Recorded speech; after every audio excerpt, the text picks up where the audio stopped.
So, Anemone. It's the movie everyone's talking this fall because Daniel Day-Lewis came back from an 8-year retirement to star in it. And it's directed by his son, Ronan Day-Lewis. That alone is enough to pull people into theater. There were a crack in the ice that wouldn't seal over. I walked into this wanting to be swept away. What I left with was a complicated mix. A film that shows flashes of real, jagged brilliance, but also a few stubborn flaws that keep it from being the triumphant return some hoped for. The biggest takeaway, Daniel Day-Lewis gives one of those performances you can't ignore, the kind of work that anchors the movie even when the rest of it gets a little lost. Critics have said similar things, strong acting and striking visuals, but a screenplay that doesn't always land. Let's talk story in the simplest terms. It's a family drama with a dark, almost mythic edge. Two brothers, damaged pasts, secrets that won't stay buried. The film leans into atmosphere, wind, mud, long frames, a sense of weather as character. That visual ambition pays off a lot of the time. The cinematography is haunting. But here's where expectations trip us up. The film wants to be both a slow-burn character study and a symbolic, almost dreamlike fable. Those aims don't always sit together cleanly, and the result can feel overstuffed.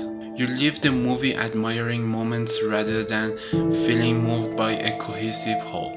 Okay, Daniel Day-Lewis, he's the reason most of us are there, and he doesn't disappoint. He disappears into the role with the familiar, unsettling calm that made him one of the greats. There is a silence in his face that speaks louder than lines do. Small gestures, a shift in posture, a blink, a way of listening become this performance's currency. Even in scenes where the script feels unsure, Daniel Day-Lewis gives them life and texture. It's not just star power, it's the way he makes the character feel lived in, scarred and quietly combustible. Many reviewers singled out the performance as the film's emotional anchor, and I agree, it's the thing you think about afterwards. But, and this is important, great acting can fix storytelling problems you feel in your ribcage. The screenplay, which the Day-Lewises co-wrote, opted for elliptical scenes and symbolic bits over clarity. Sometimes that works, it invites you into the character's head. Other times it feels like the film is showing off its mood without giving the audience something to hold on to. If you come expecting a neat emotional payoff, you might leave a little unsatisfied. That gap between ambitious intent and emotional payoff is why the movie can't quite meet the huge expectations that Daniel Day-Lewis' return created. So, who should see Anemone?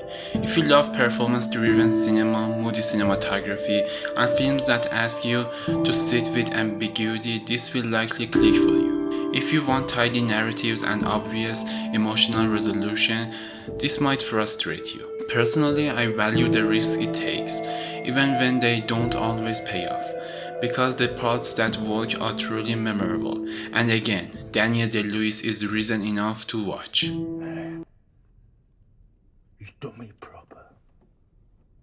Anemone isn't the unqualified masterwork some hoped Daniel's comeback would be. It's an impressive, often haunting film held together by an extraordinary central performance. Go for Day-Lewis, stay for the uneasy beauty, and leave ready to argue about it. That's a win, even if it's not perfect.